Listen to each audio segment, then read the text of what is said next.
Olá, no ar mais um podcast Põe na Bancada. O tema que nós trazemos hoje para a bancada é a isenção do imposto de renda para quem ganha até R$5.000 e a isenção parcial para quem ganha até R$7.000. É um tema que com certeza vai beneficiar muitas pessoas no estado de Rondônia e no Brasil. E para debater sobre esse projeto que se encontra no Congresso Nacional, nós convidamos aqui dois dirigentes sindicais de Rondônia, que é a nossa amiga Dioneida, que é a presidenta estadual do Sindicato dos Trabalhadores de Educação, e o Germano, que é o vice-presidente do Sindicato dos Analistas do estado de Rondônia. É um prazer tê-los aqui. Não tenha dúvida que esse nosso debate aqui interessa a muitas pessoas, principalmente porque vai significar a redução de pagamento de tributos e melhor recurso para o bolso de cada um. Antes da gente começar aqui, vamos conversar um pouco sobre a realidade da categoria que vocês representam, né? Eu quero que vocês dêem uma saudação inicial. Vamos começando aqui pela Dioneida. Então, né? Muito bom estar aqui, debater, principalmente sobre assuntos que trazem ganho, né, Roberto? Né? Essa situação da PL de isenção de imposto de renda é ganho real no bolso da classe trabalhadora. Mas também estamos à frente de um sindicato que tem lutas permanentes pelos direitos da categoria. Somos o Sintero, né? Sintero Trabalhadores, Sindicatos Trabalhadores de Educação do Estado de Rondônia. Atendemos as 3 esferas: estadual, federal e municipal. E hoje essa semana, estamos com uma pauta aí nacional de Semana de Defesa da Educação Pública de Qualidade para Todos. E também aqui no nosso estado estamos com uma pauta local, né? O estado de Rondônia continua dando trabalho. Todos os anos nós temos que tirar nossas bandeirinhas do armário, ir para a rua, movimentar, porque não temos uma política pública de valorização implantada no estado de Rondônia ainda, infelizmente. Temos pautas com vários municípios, mas temos uma notícia muito interessante que nos deu muita alegria nos dias agora, que foi fechar a pauta dos municipais de Porto Velho, né? O município de Porto Velho hoje reconhece o piso nacional do magistério na carreira do professor. Para a gente, olha, nós estamos falando de piso. Você tem que fazer luta, você tem que, há 10 anos, aí, uma luta gigantesca, ter que ir para o judicial, ter que fazermos tantas coisas para garantir o mínimo necessário. Então, são as lutas que temos. Estamos à frente aí de um sindicato com 25 mil filiados. Então, a gente compara com alguns municípios do estado de Rondônia. Então, os problemas são gigantes, os desafios são gigantes, mas estamos aí com uma equipe que está propensa a trabalhar e fazer os enfrentamentos no dia a dia. Então, um abraço a todos que nos ouvem, que nos acompanham, aos companheiros aqui da bancada, e o Sintero está aqui presente. Nosso amigo Germano. Roberto, agradeço, em nome do meu presidente, Emílio Albuquerque, a oportunidade de estar aqui com você e com a presidente Dioneida, para tratar de um assunto que é tão importante para a sociedade brasileira, não apenas rondoniense, mas brasileira, que é a questão da isenção de até R$5.000, né, de quem ganha até R$5.000 no imposto de renda. Eu sou Germano Soares, sou vice-presidente do Sinafisco, que é o Sindicato dos Analistas Tributários da Receita Estadual do Estado de Rondônia. E o nosso sindicato sempre esteve junto com os demais sindicatos, numa parceria que é de longa data.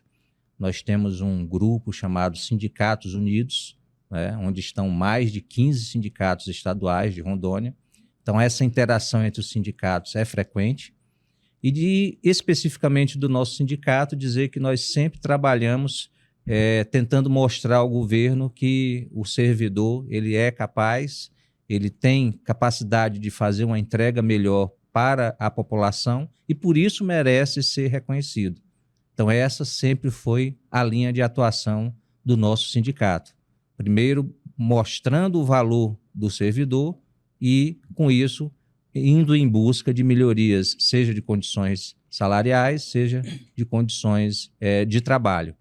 E preciso deixar registrado que, né, na gestão do secretário Luiz Fernando, né, que é o nosso secretário de Finanças, nós conseguimos avançar bastante nessa questão, porque, de fato, ele é uma pessoa que compreende que quando você permite, né, que o servidor demonstre o seu talento e reconhece esse talento que é desenvolvido, você vai ter um profissional trabalhando com mais afinco, com mais qualidade, fazendo a entrega melhor. Enfim, é um prazer estar aqui e vamos debater. Beleza. Dioneida, você dirige o maior sindicato de Rondônia, não é isso? É. O Sintero. De uma categoria só, sim. É de uma única categoria. Daí não é só Rondônia, é na região norte. É o maior da região norte. De uma única categoria. Trabalhadores e educação. Exatamente. Como é que é você, enquanto mulher, enfrentar o machismo e assumir um sindicato tão importante como esse? Como foi a tua trajetória para chegar na posição que você chegou, ser uma mulher empoderada, dirigindo esse sindicato tão importante no nosso estado? Então, a gente não faz muito essa linha. Uma mulher empoderada, uma mulher que chegou e tal. O que a gente faz? Como que a gente faz essa leitura, companheiros? Somos trabalhadores da base, que atuamos com posicionamentos firmes, com lideranças aonde trabalhávamos. Sou professora de sala de aula, fiquei 27 anos em sala de aula, com 2 esferas, municipal e estadual, e sempre militando dentro de partidos e também dentro dos movimentos sociais. Quando você milita dentro desses espaços, você se torna referência. Referência de quê? De buscar direito para todos, de você fazer a luta para o bem comum. E quando você vai se tornando referência, você vai galgando espaços. E eu vim de Ouro Preto do Oeste em 2017 para assumir uma secretaria na executiva e já, né, porque nós somos, o nosso mandato é de triênios, né? Então, no primeiro triênio, fiquei numa secretaria que é de Assuntos Municipais e já galguei para a Secretaria-Geral, que é o segundo posto do Sintero.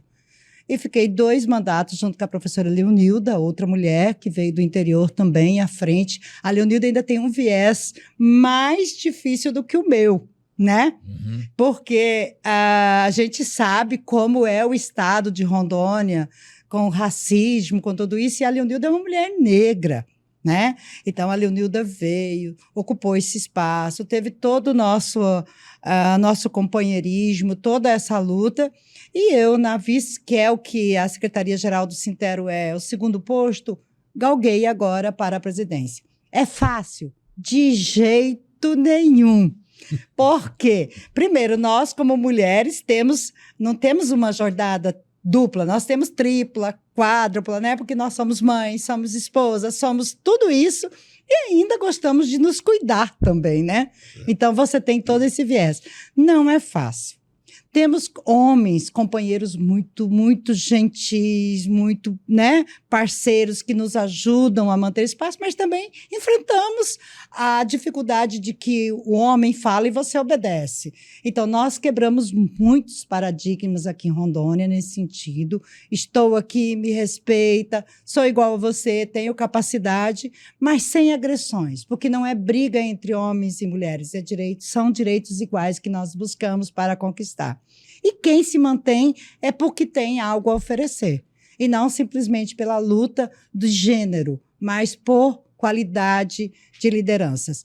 E hoje estamos à frente, tivemos um início bem conturbado, inclusive dentro da diretoria.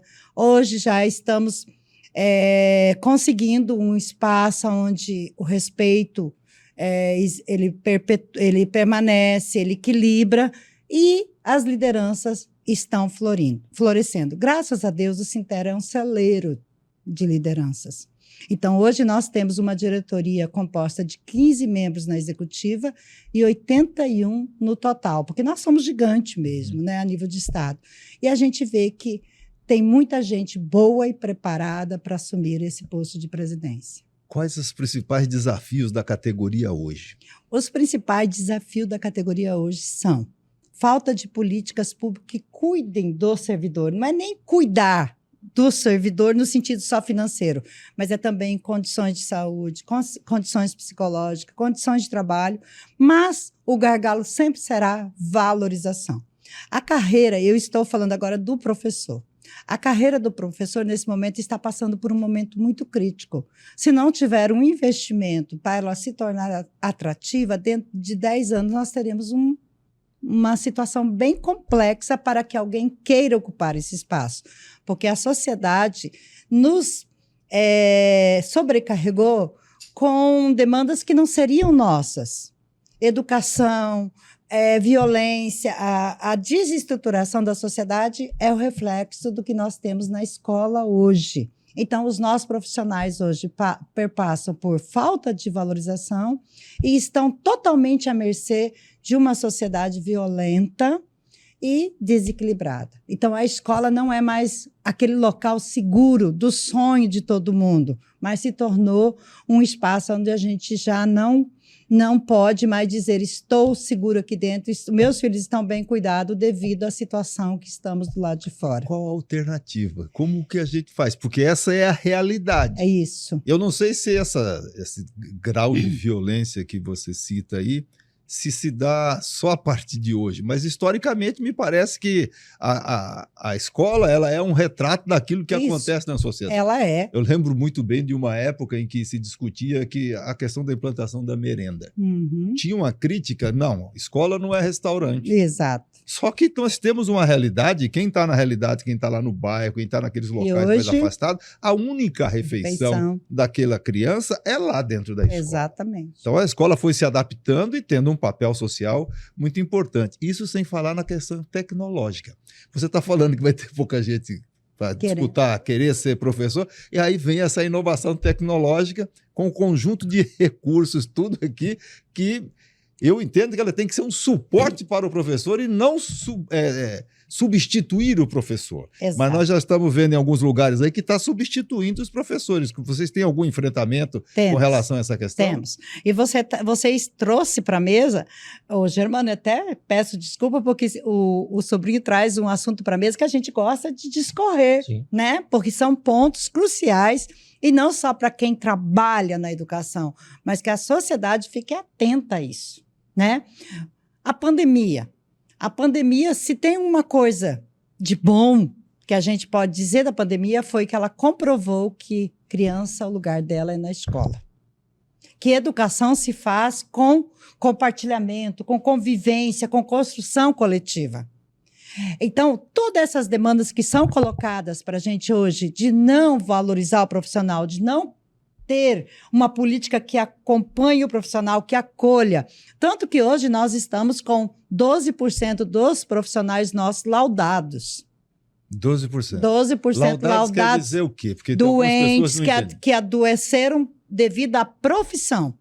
Não tem as doenças normais, mas tem isso que eu estou citando, esse dado, é porque é doença decorrente da profissão, do laboro, né? Aí, mediante isso, nós estamos vendo que o isolamento que a tecnologia traz, gera essas situações. Se você puxar essa semana, nós tivemos 2 casos de suicídio entre jovens aqui no nosso estado. O nosso estado, proporcionalmente a outros estados, a população, para 2 casos, é uma situação gigante num final de semana. E o suicídio é gerado por situações de isolamento, de não ter uma família que ele compartilha, não ter amigos. É aquela situação que a gente sabe que gera as redes sociais também.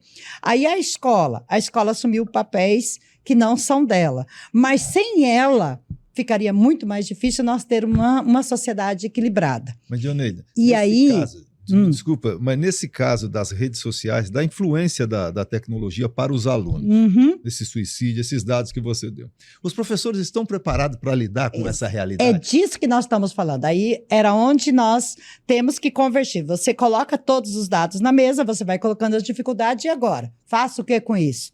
O sindicato só vai apontar os defeitos? Não, o sindicato também tem que mostrar algumas formas de enfrentamento disso.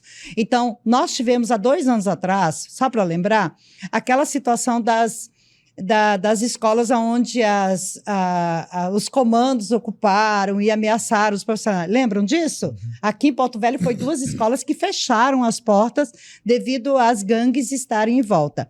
E para enfrentar isso, nós tivemos que sentar com todos os órgãos competentes. Então, o que nós apresentamos como regra para enfrentar isso? Uma construção coletiva, onde a sociedade esteja presente, os profissionais estejam presentes e os órgãos responsáveis deixem de ser quem dita a ordem, mas senta conosco para discutir. Porque nós temos como encaminhar algumas coisas, nós temos ideias. Os profissionais têm que ter investimento concreto. Só em salário? Não. Valorização não é só salário, é também condições de trabalho digno. E ele perpassa também pela formação. Então, não adianta hoje, o aluno domina toda a tecnologia, mas o professor ainda é o professor que se formou lá atrás, que não domina tudo isso. Então, nós precisamos desses suportes. E não tirar o professor. O celular da mão dos meninos em sala de aula? Da forma que era assim, livre. Agora, ele tem que se tornar um instrumento de conhecimento e um instrumento de construção coletiva. Joneida, o Germano, nós pegamos aqui por esse caminho, é que eu sou da área também, Germano, então aí a gente está, que é uma temática muito presente no dia a dia, essas dificuldades que os educadores enfrentam em função dessa complexidade que é a vida da nossa sociedade. Na verdade, Roberto e Dioneida, minha mãe se aposentou como professora, né? Tenho muitas tias professoras, eu mesmo já dei aula, né? E eu acompanho com um olhar diferenciado essa questão. E assim, a solução passa pela educação, não tem como desenvolver um país sem educação. E tem um vídeo que eu vi uma vez e eu não esqueço desse vídeo, né? É um vídeo lá da Islândia, onde a valorização do professor é tamanha que, só para dar uma ideia salarial, um juiz na Islândia ganha, vamos supor, 25 unidades, né? 25 mil, por exemplo, um professor ganha 18. Isso para o Brasil é algo inimaginável, né? Um juiz ganhando 25 mil e um professor ganhando 18. Na Islândia é assim. Então, todos os professores, é disputadíssimo para ser professor, todos têm mestrado. Você pergunta para as crianças o que é que você quer ser quando crescer, a maioria responde, eu quero ser professor. E por que isso não acontece no Brasil? Por conta de todos esses fatores que a professora Dioneida acabou de apontar. Germano, você colocou uma questão, você pegou um desses países nórdicos lá, que não há essa pirâmide salarial. Vamos pegar aqui. No topo você tem 1%, 2% e a grande massa aqui embaixo. Lá é mais ou menos todos no mesmo padrão, o trabalho é o trabalho, ele tem o seu valor, as suas especificidades. Então aí você me dá um gancho para a gente trabalhar aqui o tema, que é a questão da redução do imposto de renda, a isenção para quem ganha até 5 mil e a isenção parcial para quem ganha até 7, taxando os mais ricos. Ou seja, nós vamos diminuir a cobrança daqueles que ganham pouco e pagam muito, e vamos aumentar um pouco a cobrança daqueles que ganham muito e pagam quase nada. No próximo bloco, a gente volta aqui tratando de um projeto de lei que está no Congresso Nacional, que propõe a redução a isenção de imposto de renda para quem recebe até 5 mil reais e a isenção parcial para quem recebe até 7 mil reais. No próximo bloco, a gente vai trabalhar esse ponto. Já voltamos.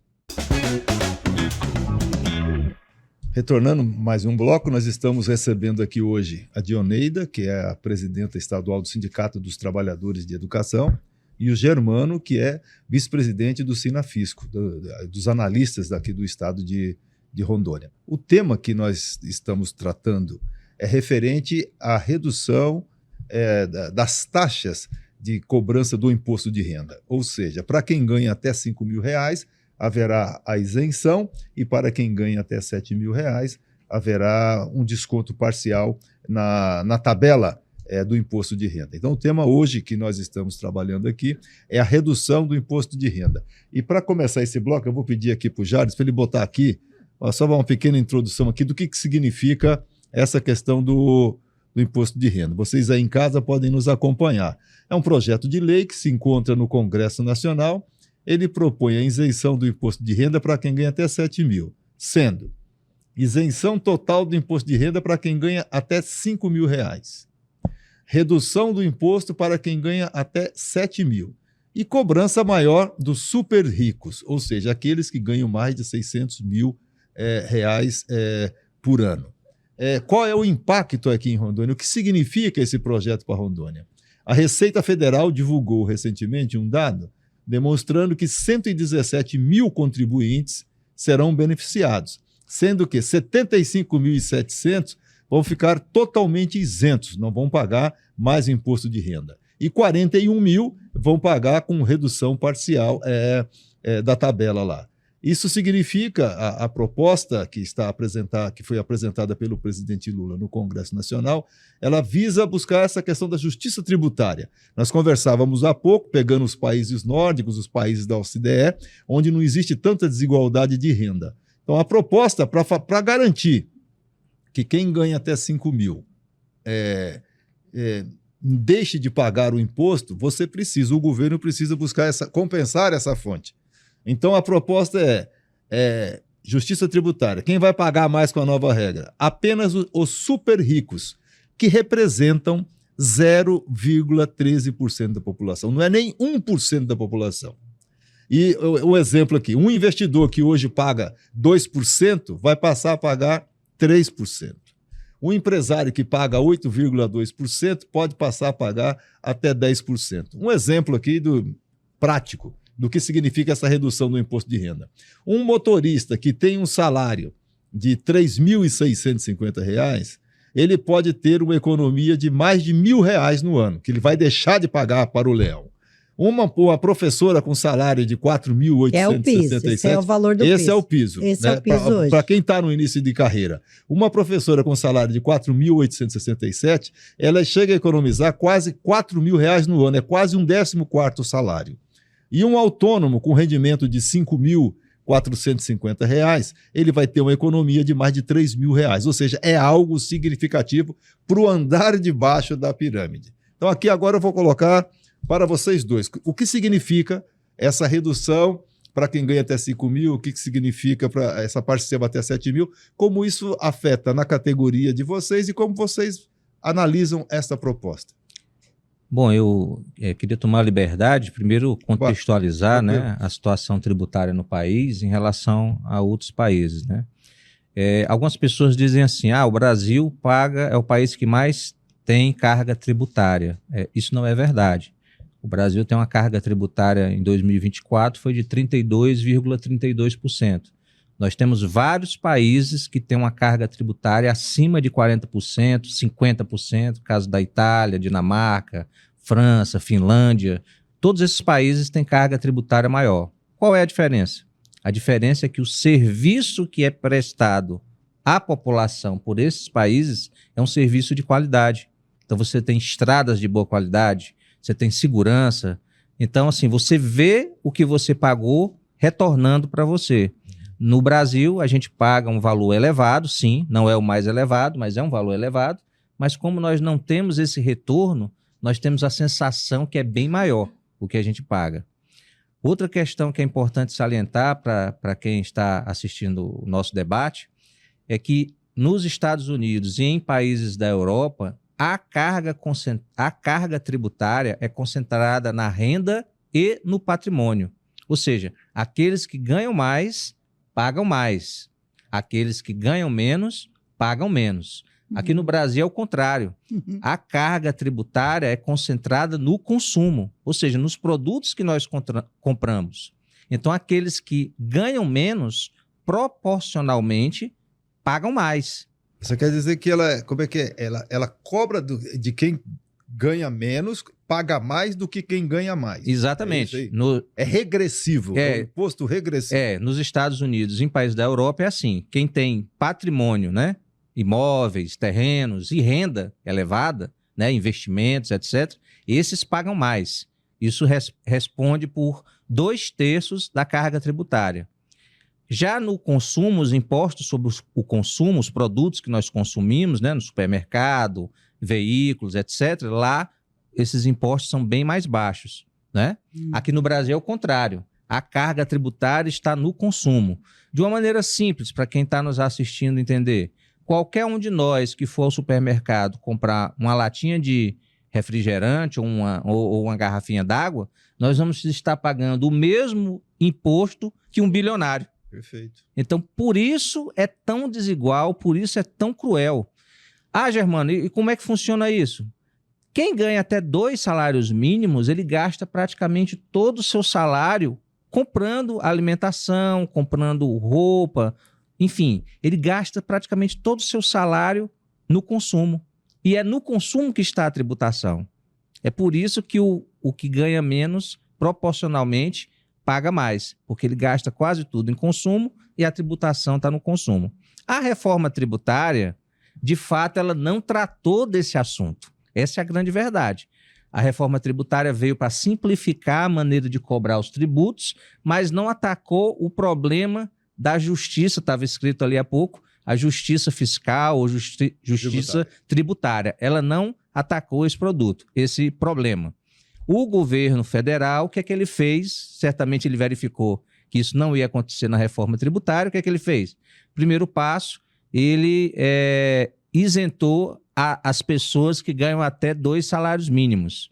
Isso já desde o ano passado. Isso. Isentou as pessoas que ganham até 2 salários mínimos. Isso representa 10 milhões de contribuintes. E agora, com a isenção daqueles que ganham até 5 salários mínimos, não é? Mais 10 milhões de pessoas. Então, são 20 milhões de pessoas, de brasileiros e brasileiras que vão ser beneficiadas, não é? Por que, Germano, a gritaria, eu vejo pessoas contra isso. Por que são contra isso? Infelizmente, não é um benefício? É um benefício, né? Mas o que acontece, Roberto, né, e Dioneida, né? Pelo que nós já conversamos e pelo que está acontecendo, né, essa proposta para isentar até 5 mil reais, né, o que vai representar 65% das pessoas que pagam imposto de renda, ou seja, a grande maioria das pessoas que pagam imposto de renda ganham até 5 mil reais. Então, nós sabemos que o nosso país não é um país de pessoas ricas. É muito fácil, os números mostram isso. Mas quando a gente olha para o Congresso Nacional, deputados federais e senadores, os números mostram que 49% dos nossos representantes são milionários. Então, assim, é difícil de entender como nós somos um país de pobres. Segura os 49% de milionários, segura aqui, que nós vamos voltar nesse negócio assunto depois. Mas primeiro a Dioneida vai falar sobre a categoria, o que afeta diretamente essa proposta. Depois nós vamos entrar nessa parte aqui. Mas você viu como é interessante o conhecimento do Germano? Ele traz à luz o nosso discurso, que é assim, quem ganha menos paga mais. Na nossa língua é essa, Germano. Quem ganha menos paga mais. Mas paga mais por quê? Porque está sendo tributado de uma forma que o que eu uso é que é tributado. Exatamente. Então, esse projeto de lei aqui vai fazer justiça a quem ganha menos, no sentido, eu vou ter mais dinheiro. Vou ter mais dinheiro para comprar a minha comida, para mim fazer as minhas necessidades básicas. Basicamente é isso que essa PL traz. Mas aí, Roberto Sobrinho, nós temos que falar da nossa categoria. Isso. Né? Esse é benefício para a categoria de educação hoje? Pensa-se que os trabalhadores de educação ganham muito dinheiro. Mas nós estamos falando aqui do PIS, ó. Tanto que você fez uma comparação aqui do PIS Nacional do Magistério. Se fosse aplicado hoje essa lei de quem ganha até 5 mil reais isento e até 7 mil reais proporcionais, todos da educação seriam beneficiados, os que trabalham exclusivamente numa esfera, tanto no municipal quanto no estadual. Quem não é beneficiado? Por que não todos serão beneficiados? Porque nós temos algumas gratificações que estão no nosso contra-cheque, mas o nosso vencimento está... a nossa categoria tem vencimento abaixo de 7 mil reais. Vencimento. Mas a gente tem alguns outros ganhos. Então, não serão todos. Serão quantos? Né? Serão quantos? Nós temos no estado de Rondônia hoje, na esfera estadual e municipais, são 52 municípios e um estado, nós temos 115 mil servidores. Desses 115 mil servidores, 70% ganham abaixo de 5 mil reais. Esses servidores atuam nas escolas, na rede de trabalho de educação, e nós estamos falando de 115, 70% abaixo de 5 mil, então são 80 mil pessoas dentro do estado de Rondônia, espalhado nos municípios e no estado, trabalhando, que não pagarão imposto de renda ou terão a proporcionalidade garantida, porque é até 7 mil reais. O estado de Rondônia, quantos servidores tem o estado de Rondônia? Entre ativos e aposentados, nós não chegamos a 30 mil. Entre ativos e aposentados, nós não chegamos a 30 mil. Ele não é eu não tenho o número exato, porque ele tem uma mudança sempre, mas é menor que 30 mil pessoas. Dessas 30 mil pessoas, 60% terá esse benefício. Então, para o Sintero, é luta para garantir um direito, para garantir dinheiro no bolso para esses trabalhadores. E o que nós temos que fazer? Nós temos que divulgar isso, nós temos que massificar isso, nós temos que demonstrar isso para que os nossos deputados e senadores, que é os que irão votar a favor ou contra, sejam sensibilizados e votem ao nosso favor, a favor da classe trabalhadora do estado de Rondônia, que ganha menos, né? A classe, a parte inferior da pirâmide, a base da pirâmide. Hoje, nós teríamos aí, no mínimo, seriam beneficiados com essa PL aí, no estado de Rondônia, como trabalhador, 65 mil pessoas. Só uma dúvida aqui. Por exemplo, uma professora lá em Chupinguaia, um administrativo em Guajará, esses servidores também se enquadram? Sim. O municipal? Municipal. Olha, nós temos 2 municípios que talvez, são 52 municípios no estado de Rondônia. O Sintero responde por 19 municípios. 19 municípios a gente senta na mesa para negociar. Então, é um número bem relevante. Desses 19 municípios, nós só temos 2 que a gente não precisa ir brigar pelo piso. Só 2. Ariquemes e Cerejeiras. Os demais é piso nacional de salário para o professor. Se é piso nacional de salário para o professor, você imagina para o técnico que é. Guajará-Mirim pagava complemento de salário mínimo. Então, nós estamos falando de uma classe que não tem valorização e que é uma forma de a gente garantir ganho real. Perfeito. Vamos voltar aqui, meu amigo Germano, sobre essa... Me parece que é uma medida justa, eu não tenho a menor dúvida. Você cobrar menos de quem ganha menos e cobrar mais de quem ganha mais. Não vou entrar nem no mérito aqui da questão da tributação no consumo ou na renda, porque tem algumas pessoas que são contra essa proposta e gostam muito de citar os Estados Unidos como um exemplo de liberdade. Só que a liberdade lá é quem tem mais, paga muito mais. Não é isso? Exatamente. É impossível comparar a realidade do Brasil com a realidade dos Estados Unidos, né? Eu vejo, às vezes, as pessoas dizendo assim, vê se tem algum trabalhador americano que quer vir aqui para o Brasil. Não quer, porque lá é melhor e tal.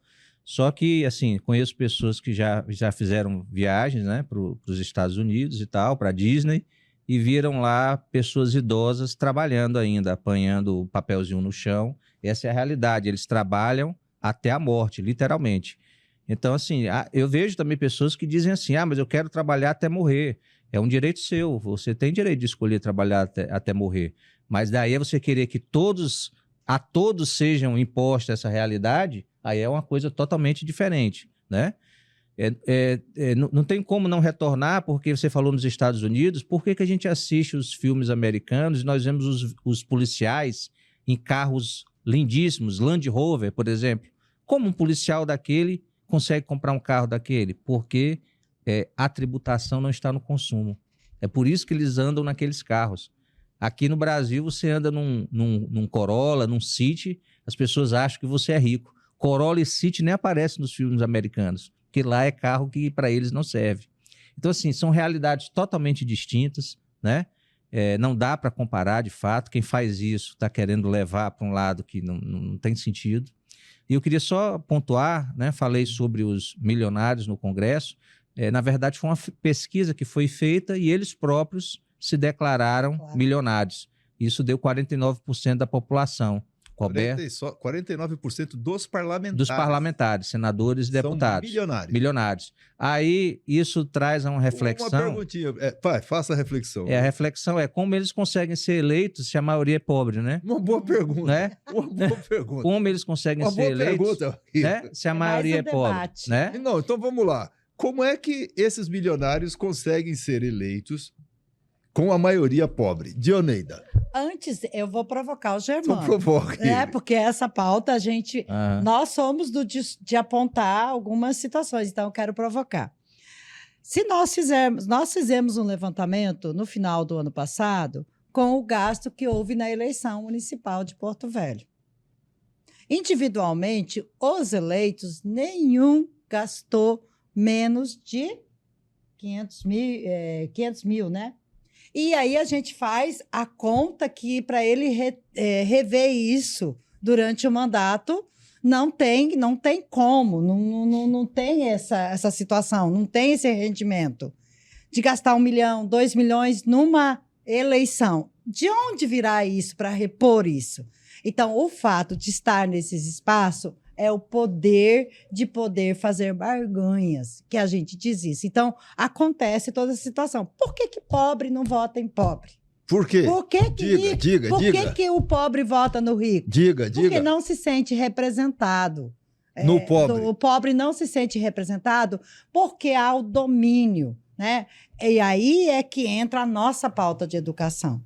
Quando nós tivermos um país que investe em educação, nós trabalharemos igualitariamente. Nós veremos representatividade em quem tem condições de representar, e não o poder do dinheiro, o poder de quem manda, de quem Dioneida, faz. Os professores votam nos milionários? Os professores votam, inclusive, se você quiser, eu trago mais uma pauta aqui. Não, eu trago mais uma pauta. Os nossos profissionais votam em quem tira direito. Os nossos professores Como é que é? Explica aí. Como é que você vota no Algões? Como é que você vota? Militares. E nós somos a favor da liberdade, da expressão. E aí votamos contra nós. Vamos fazer o seguinte aqui. Vamos deixar uma pergunta no ar aí. Certo. Por que o pobre, as pessoas mais simples, votam nos milionários? A gente vai para o intervalo, retorna no terceiro bloco, aí nós vamos entender por que essa desigualdade da composição política dos espaços de poder. A gente vai rapidinho, retornamos. De volta para o terceiro bloco, nós estamos recebendo aqui a Dioneida, que é a presidenta do Sindicato Estadual dos Trabalhadores de Educação, e o Germano do Sinafisco, dos analistas tributários do estado de Rondônia. E o tema aqui é a redução do pagamento do imposto de renda para quem recebe até R$5 mil e parcialmente para quem recebe até R$7 mil. Nós conversávamos aqui no bloco anterior, que estava até acalorado aqui o debate, é o seguinte: por que o pobre vota no rico? E esse questionamento foi feito com base numa informação que o Germano nos trouxe, de um levantamento que foi feito no Congresso Nacional, onde os próprios parlamentares se classificaram nessa categoria de milionários. 49% dos parlamentares no Congresso Nacional são milionários. E a gente colocou o tema aqui, que é por que o pobre vota no milionário, principalmente porque o milionário lá vota contra os interesses do pobre. Então essa reflexão fica para vocês aqui, nós também vamos fazer aqui. Mas antes de passar a palavra para eles, eu vou pedir para o Jardim colocar um quadro aqui. Esses aqui são os nossos parlamentares. Nós temos lá 3 senadores, que é o Confúcio Moura, Marcos Rogério e o Jaime Bagatoli, e os nossos deputados federais, Fernando Máximo, Silvia Cristina, Lúcio Moschini, Maurício Carvalho, Coronel Crisóstomo, Tiago Flores, Cristiane Lopes e Lebrão.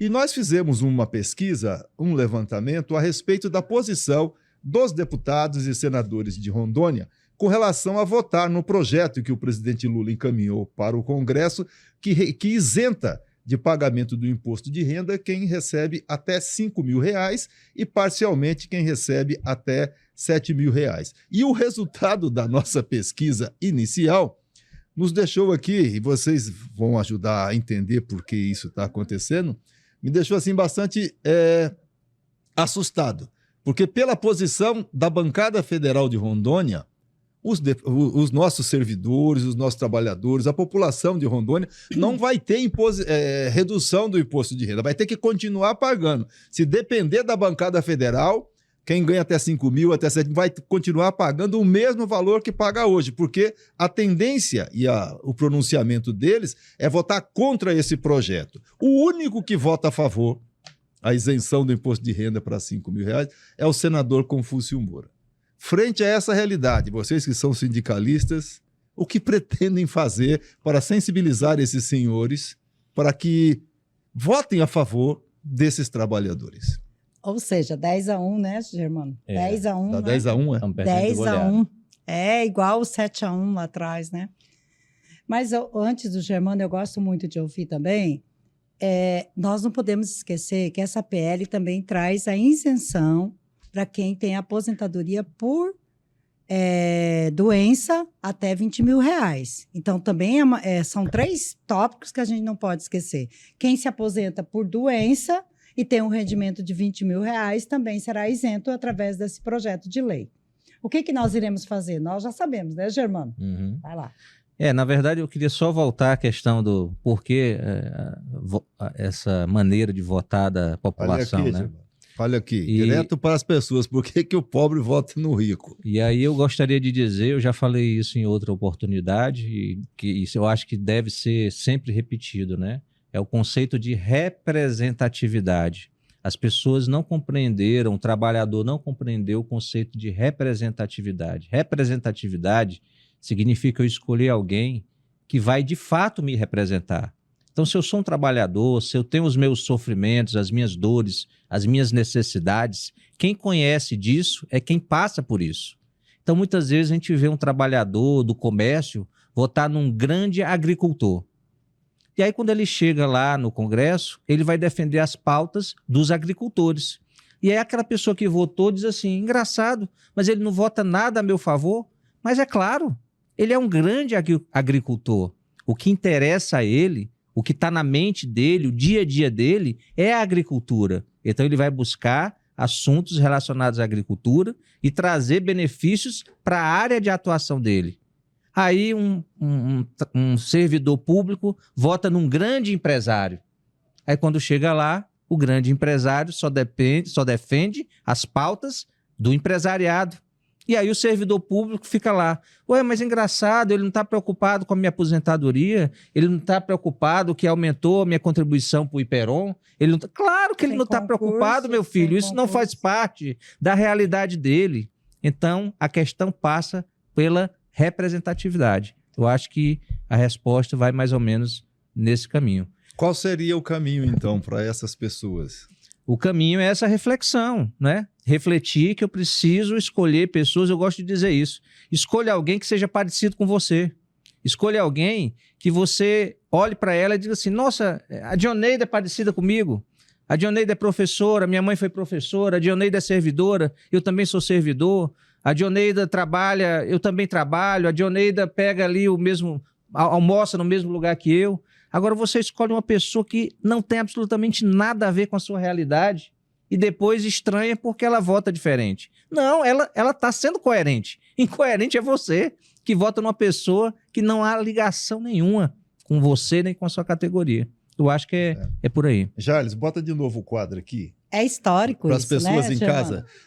Isso é aqui, histórico. as pessoas estão vendo aí em casa. Eu vou pedir para a Dioneida. Dioneida, dá 10-1. 10-1. O placar. Contra, dá 10-1 contra. Contra nós. O que é possível, você como dirigente do maior sindicato do estado de Rondônia, o que é possível ser feito em conjunto com as outras organizações, né? Para sensibilizar esses parlamentares, porque me parece que esse projeto que está no Congresso Nacional, ele é muito importante para os trabalhadores, e a questão ideológica, essa briga de político, quem dança são os trabalhadores. Sim.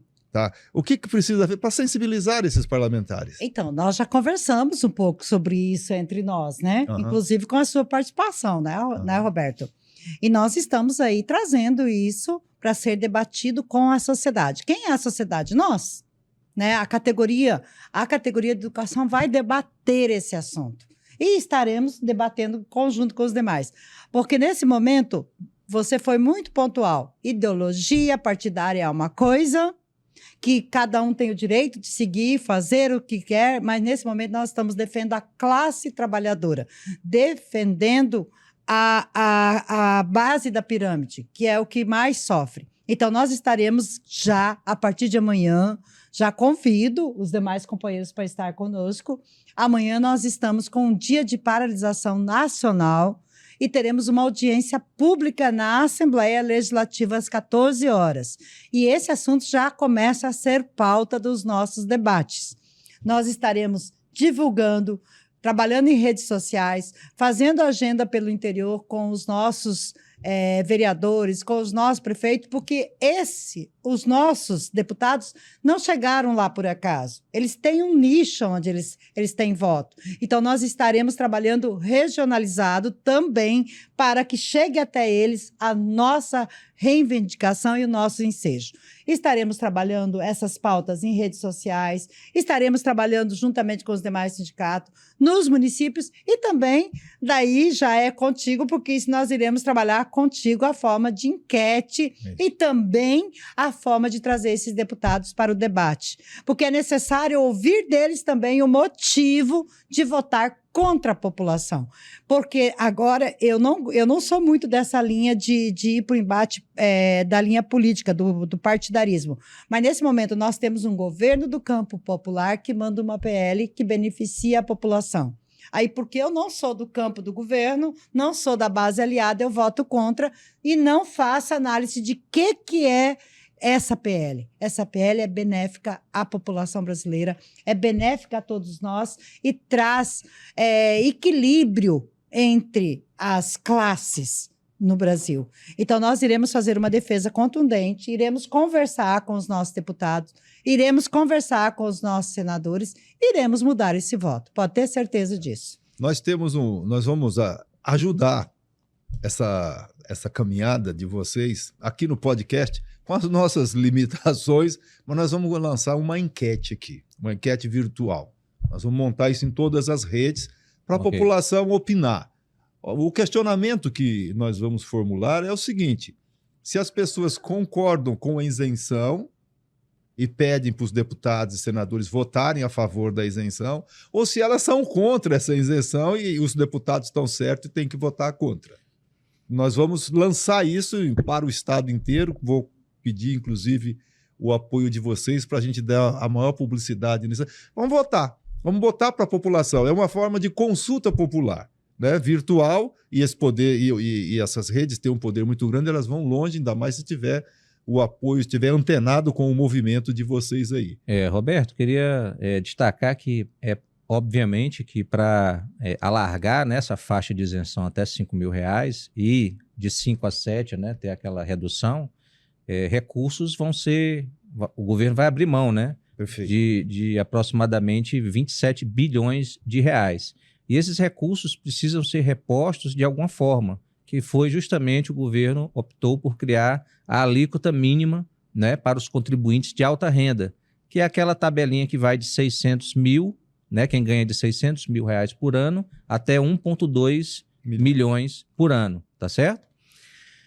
Qual o problema? O problema é que, além de nós já termos a maioria contrário à proposta do governo, né, e você bem falou, e a Dioneida também, questões ideológicas, eu acho que seria o momento de deixar de lado as questões ideológicas e ver o que é melhor para a população. Um projeto desses, pelo menos na minha visão, eu não tenho dúvida nenhuma que é melhor para a população mais pobre. Mas, enfim, já temos um placar muito desfavorável ao projeto e o senador Ciro Nogueira apresentou uma emenda onde ele desfigura completamente o projeto do governo, fazendo de tal maneira, se for seguida a emenda do senador Ciro Nogueira, que ao invés de conseguir chegar nos 27 bilhões, nós vamos conseguir chegar apenas a 20% desse valor, porque ele alterou o projeto de uma forma em que ele, ao invés de começar com 600 mil, começa com 1,1 vai até R$1 bilhão. E alterando as alíquotas também, né? De 0 a 10, ele começa de 4 a 15. Só para você ter uma ideia, 99,9% dos milionários não serão afetados de forma alguma. Ou seja, aqui nós voltamos para a questão: 49% dos parlamentares que estão lá são milionários, ou seja, os milionários se protegendo. Perfeitamente. Tá vendo? Eles estão se protegendo. Aí, aquela questão que você fala da representatividade, né? Eles foram eleitos pelos milionários, eles estão lá representando os milionários. Agora, quem votou neles, que não é milionário, que precisa do apoio deles, eles agora estão mostrando a sua verdadeira face. É votar com aquele que banca, com aquele que tem o poder econômico de fazer ele chegar lá. E um dos nós, na aprovação desse projeto que beneficia milhões de pessoas, é taxar os ricos. Ou seja, tem que tirar um pouco dos ricos para distribuir nos pobres, porque os pobres pagam muito mais do que os ricos. Perfeitamente. Eu quero dizer a vocês, nós estamos chegando aqui ao final do nosso podcast, dizer que eu fico muito feliz pelo debate que nós pudemos ter até esse momento e espero que as pessoas em casa possam, com base nas conversas nesse debate nosso, formar uma opinião e contribuir de forma solidária para sensibilizar esses parlamentares que votem a favor desses trabalhadores. Eu quero encerrar, antes de encerrar, passar para vocês fazerem as considerações finais. Interessante, né? Olha que momento interessante. Muito obrigada. Obrigada, Germana. Obrigada, Sobrinho. Obrigada a todos que nos acompanharam, que acompanharem e acompanham. Estamos aqui exatamente para isso. Ser a voz dos que precisam, né? Dar voz a quem precisa. E trazer esse tema aqui numa mesa é mexer com o que nós necessitamos, fazer justiça a quem precisa de justiça. E quando você vai fazer justiça a quem precisa de justiça, você mexe com os que estão acomodados e com benefícios eternos, como a gente diz. Mas nos colocamos à disposição, estaremos na luta e vamos reverter esse placar e vamos fazer justiça nesse país. Pode contar conosco. Muito obrigada. Obrigado, Roberto, pelo convite, Dioneida, por ter dividido a bancada comigo. E dizer que foi uma honra estar com vocês, né? Agradeço a oportunidade em nome do meu presidente, Emílio Albuquerque, e nós, analistas tributários, estamos sempre à disposição para participar. Obrigado. Eu quero agradecer, mandar um abraço aos trabalhadores de educação, aos analistas tributários. Foi muito bacana a participação de vocês aqui. O placar de resultados aqui, nós também vamos atualizá-lo.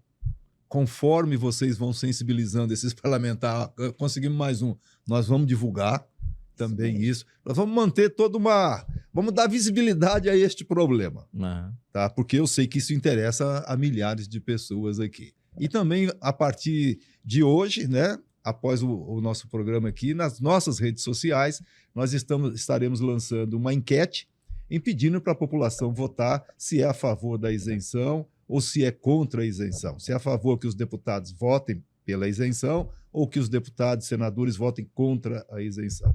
Muito obrigado a todos vocês por assistir o nosso podcast Põe na Bancada. Espero que vocês tenham gostado. Um grande abraço.